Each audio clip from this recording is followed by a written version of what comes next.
היי חברים, לי קוראים אמיר ואני מדריך טיולים בברלין. אנחנו עכשיו נמצאים בחודש אוקטובר, ובדרך כלל בחודש אוקטובר בגרמניה חוגגים את פסטיבל הבירה. אבל השנה בגלל סיבות ברורות לא התקיים הפסטיבל. אבל אמרתי לעצמי, אמיר, אל תהיה קטנוני, נו באמת. פרגן לחבר'ה באיזו מסיבה. והחלטתי לנסות להביא לכם את החוויה של שנים קודמות מפסטיבל הבירה. אז יאללה בלגן!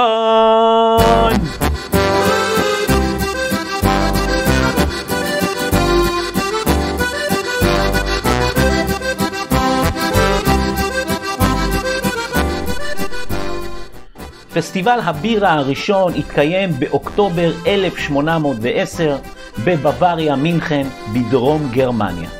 וזה קורה כאשר הנסיך לודוויש לוקח לו לאישה את הנסיכה תרזה, והם מזמינים את כל אזרחי המדינה לחגוג איתם בשדות אל מול שערי העיר.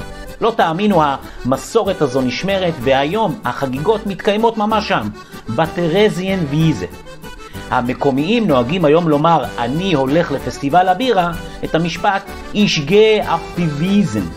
כן? כל שנה פסטיבל נפתח ביום שבת השלישי בחודש ספטמבר, כאשר ראש העיר פותח את החבית הראשונה ולוגה ממנה.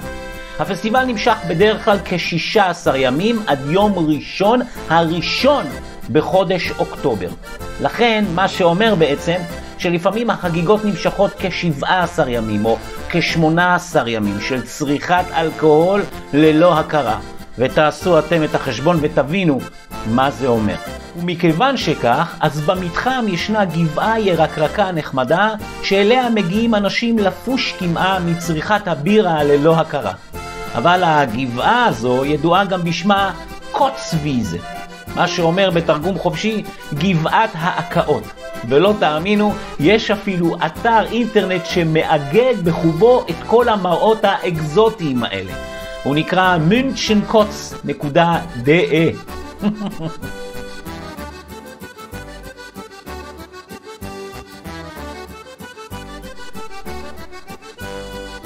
לא נכון. כמו שכבר ציינתי, הפסטיבל מתקיים החל מחודש ספטמבר. גם לא נכון. כלבי התחש, או בשמם המצחיק כלב נקניקייה, הם כלבים עם רגליים קצרות וגוף ארוך ושרירי, ומוצאם הוא גרמניה, ובגלל שכך נהוג לחשוב שמקיימים איתם תחרויות, אבל זה לא נכון. גם לא נכון. אז זה באמת, בפסטיבל ניתן למצוא המון בירה, אבל גם דוכני אוכל ומתקנים, ובכלל פסטיבל הבירה הוא מקום בילוי לכל המשפחה.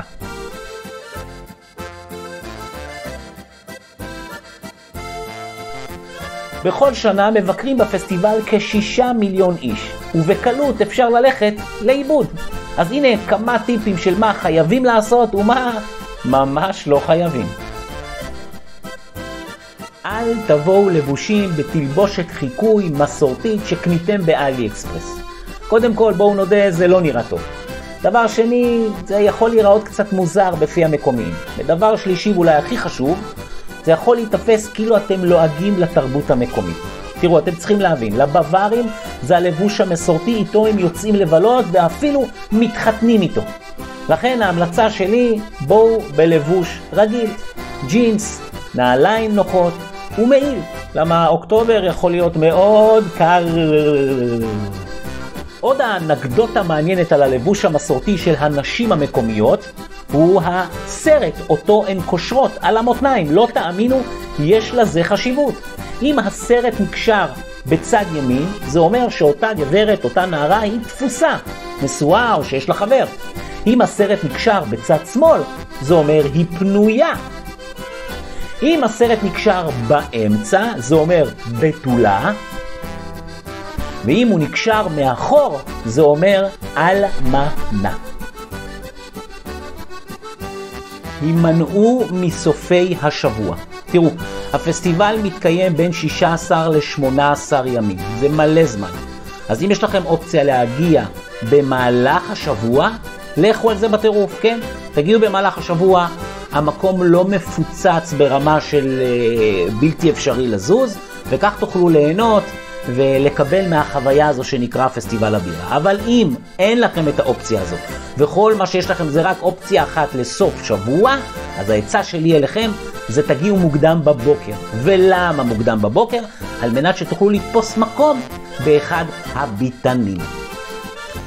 טיפ נוסף, איך לתפוס מקום באחד הביתנים. אז תראו, בגרמניה יש מה שנקרא צוזאמן. כולם יושבים ביחד. כל ביתן בגדול יש לו את חלוקת הישיבה שלו, אבל כמעט כולם יש להם את אותה צורה. מה זאת אומרת? יש במה במרכז הביתן, וממול הבמה יש שולחנות עם ספסלים מסודרים, כן? עכשיו, בדרך כלל חלק מהמקומות הטובים כבר שמורים לוותיקי המקום, אבל תמיד כשאתם מגיעים תחפשו מקום ככה פנוי, ותבואו להתיישב, או תשאלו, סליחה, אפשר לשבת ולהתיישב. כשאם אתם מגיעים קבוצות גדולות, מה שתעשו בהתחלה זה תתפזרו. תתפסו 2 פה ו2 שם ו3 שם. למה? מה קורה?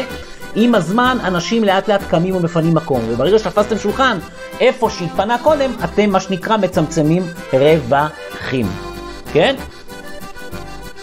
מה צריך לדעת לומר? התיישבתם כבר בשולחן, תפסתם לכם מקום נחמד עם החבר'ה, מגיעה מלצרית, מה אומרים? אז תראו, בפסטיבל מדברים קצר ולעניין, ויש מה שנקרא קודים או שפה מאוד מאוד פשוטה, שברגע שתלמדו להגיד אותה, זה יעבוד לכם שיגעון, וגם תוכלו קצת להשוויץ לחבר'ה. אז אתה יושב בפסטיבל, המלצרית מגיעה, אומרים לה, eine Maß bitte.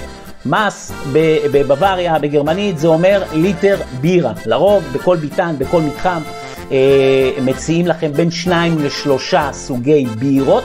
קחו בחשבון שבדרך כלל בפסטיבלי הבירה, הבירות הן יותר חזקות מהבירות שתשתו בכל מקום אחר, הן קצת יותר תמיד מחוזקות. יש כמובן גם שתייה קלה, ויש גם כמובן בירות ללא אלכוהול. אז שוב, eine Maß bitte, לא לשכוח בירה, ליטר מהחבית בבקשה. רוצים 2, 2 Maß bitte, רוצים 3 בירות, 3 Maß bitte, וכן הלאה וכן הלאה. כסף. אז תראו, בגרמניה אוהבים מזומן. ולכן המלצתי לכם זה להצטייד בכמה שטרות וגם כסף קטן בכיס. לא להגיע עם ארנק. בנוסף לזה, תראו, פסטיבל הבירה זה לא מקום זול. כוס בירה עולה כ11 אירו, וזה מתייקר כל שנה. כן? אז קחו את זה בחשבון. אז תגיעו עם כסף, תפרטו אותו כבר או תמירו אותו כבר בארץ. להמיר כסף בגרמניה מאוד מאוד יקר, העמלה כאן מאוד מאוד גבוהה, ולכן ההמלצה הכי טובה, להמיר כסף כבר בארץ, להגיע עם כסף, וכשאתם מתארחים בפסטיבל בגלל שהוא עומד באנשים, לא לבוא עם ארנק, אלא כמה לירות בתוך הכיס. אז חוץ מהנקניקיות בשלל צבעים מוגדלים שבטח אתם תאכלו ותתאמו, יש מבחר לא רע של מאכלים נוספים. למשל, עוף בגריל מצוין. מבחר של דגים לא רעים בכלל. כמובן שלצד הבירה תמיד זה הולך מצוין קצת מלוח, זה הפרצל, הבגלה הגדול והטעים. לא בא לכם משהו מלוח לצד הבירה, אז אפשר לקחת שקדים ממותקים. למביני עניין, יש גם את הקזה שפצלה, ואולי הכינוח האולטימטיבי, הטעים ביותר במיוחד בפסטיבל הבירה, לא תאמינו, זה נקרא קייזר שמרן, שזה בתרגום חופשי סמרטוטי הקיסר. זה מה שנקרא רצועות אבות של פנקק, ככה מטוגנות ככה יפה, ובפנים כתוספת שמים לכם אגוזים ושקדים, צימוקים, ולפעמים גם תוספת של פרי חתוך קטן, על כל זה אבקת סוכר, ואז למעלה סוגר את המרקם הנפלא הזה, רוטב שזיפים חם או רוטב תפוחים. על זה נאמר, זה משהו.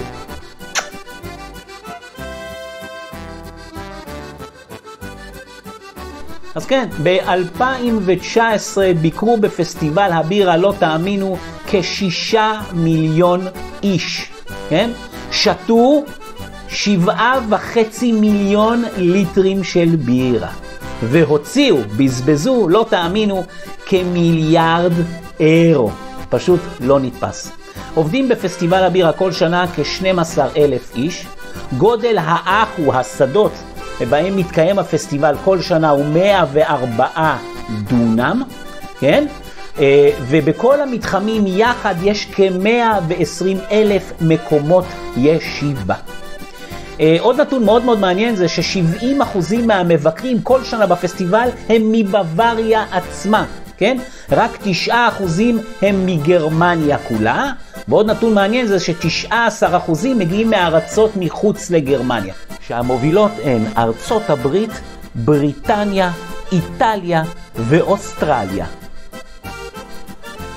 אז לסיכום חברים, אני הייתי אמיר בברלין. אם יש לכם שאלות, תרגישו חופשי לרשום אותם כאן למטה. ואתם מכירים את הדיל. לא לשכוח לעשות לי לייק, להירשם למנוי. אני נמצא כמובן גם בפייסבוק, באינסטגרם, ביי מי קופי למי שרוצה. ובאווירה חגיגית זו אני אסיים בפרוסט יסקה סרבוס. להתראות בקרוב בברלין.